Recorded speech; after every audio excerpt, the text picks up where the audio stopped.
listen, I hypothesized that the only reason the Jets would throw Fitz out there last night was it was Monday Night Football, and they didn't want to run the risk of embarrassing themselves. Because after the game, they're like, hey, we were planning on starting Bryce Petty the last 4 games. Like, well, why wouldn't you start him? Why do you think they chose to start Fitz if they really intended to not start him the last 4 games?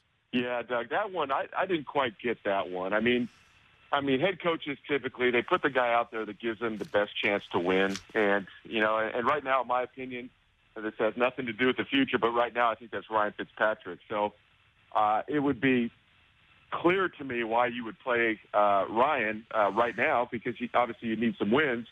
But that comment about going forward with the young kid was kind of surprising. I don't know. It seems to be a mess, but it's the NFL. It's December. There's always a few things that make you scratch your head, but that's the Jets this year. A lot of things that are making you scratch your head.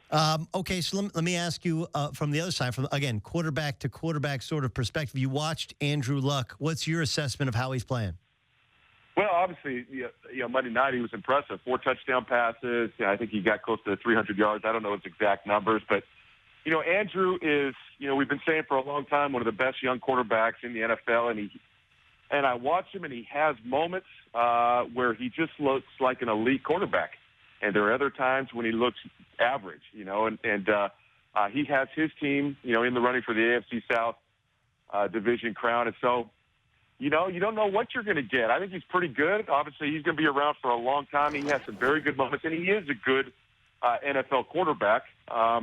But I've been impressed with him for the most part, but he has yet really to get into that elite status. Maybe that's down the road for him. If it was, it wouldn't surprise me one bit. How fixable is Osweiler?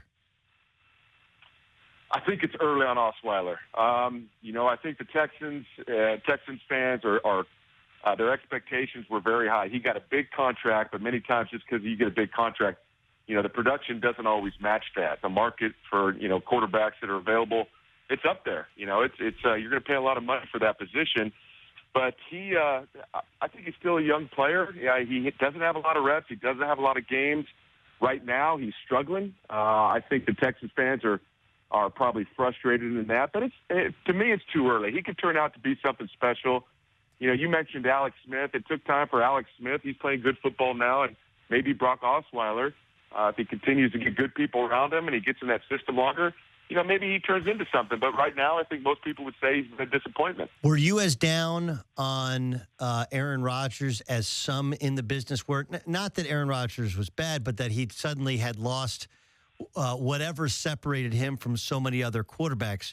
Were you as down on him as others are? No, not even close. I mean, I've never been down on Aaron Rodgers. Having played the position, I know there are times where, it's just not clicking. You're not hitting on all cylinders, and it's whether it's you, whether it's the guys you're throwing to, that just happens.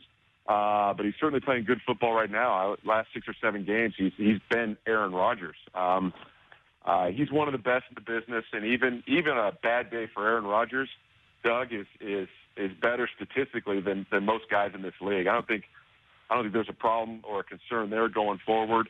But when you establish yourself as maybe the best in the league or a top 3 quarterback in the league, I think everyone expects you to throw for 400 yards and 4 touchdowns every game, and it's just not going to happen. Sometimes there's a stretch where you just seem to be a little bit off, but Aaron Rodgers is fine. And for people who don't remember, his style was your style, right? Like big arm, but also incredibly mobile, incredibly athletic. Like is that a fair comparison? If I said that, it's not that much of a stretch. I tell you, Doug, I'll take it. If you're going to compare me to Aaron Rodgers, I will gladly agree with you, no doubt. You know what? I was a quarterback that ran around a little bit, but I never had the arm talent that Aaron has. I was probably a little faster and did more with my legs, but as far as comparing us, Aaron Rodgers is one of those guys you'll be talking about for years to come. He's going to be a Hall of Famer. He's an elite quarterback. I don't know if I ever got to that status, but I guess our styles to a degree were similar. But listen, Aaron's a pretty dang good quarterback. Oh, no question about it. Mark Brunell joining us on the Doug Gottlieb Show here on CBS Sports Radio. Derek Carr's kind of taking the league by storm. Raiders have the tie for the best record in the AFC. When you watch Derek Carr, is he as good as the growing reputation and the numbers would lead you to believe? I think he is, Doug. When I watch him, he's good. He's a young quarterback that has only gotten better. He's improved. I don't think there's any reason to believe that he's just a one-hit wonder, one really good year, and that's all we're going to see from him. I got a chance to visit with him when the Raiders came out and played the Jaguars, and just spent a little time with him. The guy's, he's got his head on straight. I've heard that he's a hard worker. His quarterback coach, offensive coordinator, is Bill Musgrave, and who I worked with in Washington and in Jacksonville. I can't say enough about him. And so, to me, if Bill Musgrave says this kid's pretty good and only going to get better, I'm going to buy in on that one. So he's pretty good. And the quarterback position, it has so much to do, and with who you have around you, your supporting cast. Not only on, the receiver position, the offensive line, but, across the ball, the defense is just as important. And he's got a good thing going right now. If they can keep that team intact, and they've got some really good young players, I think the future's bright. The near future is really bright for Derek Carr. Okay, so let's go. You mentioned Jacksonville, where you work with Bill Musgrave, and Musgrave, of course, former quarterback in his own right. Yep. Look, when you were in Jacksonville, that's the last time they were good, right? I mean, they had a brief spurt afterwards when Del Rio had them going a little bit. Yeah, yes, they did. Let's start with Bortles. How fixable is that? Doug, that's a great question, because I don't know if anybody's been able to put their finger on that one. Blake last year showed some real promise. I mean, he threw for 35 touchdowns, only 18 interceptions, 4,000 and something yards, broke all my single-season records. And so I, for one, thought he would eventually be a top 10 quarterback in this league. I mean, the arrow was up on this kid. He did some really good things last year.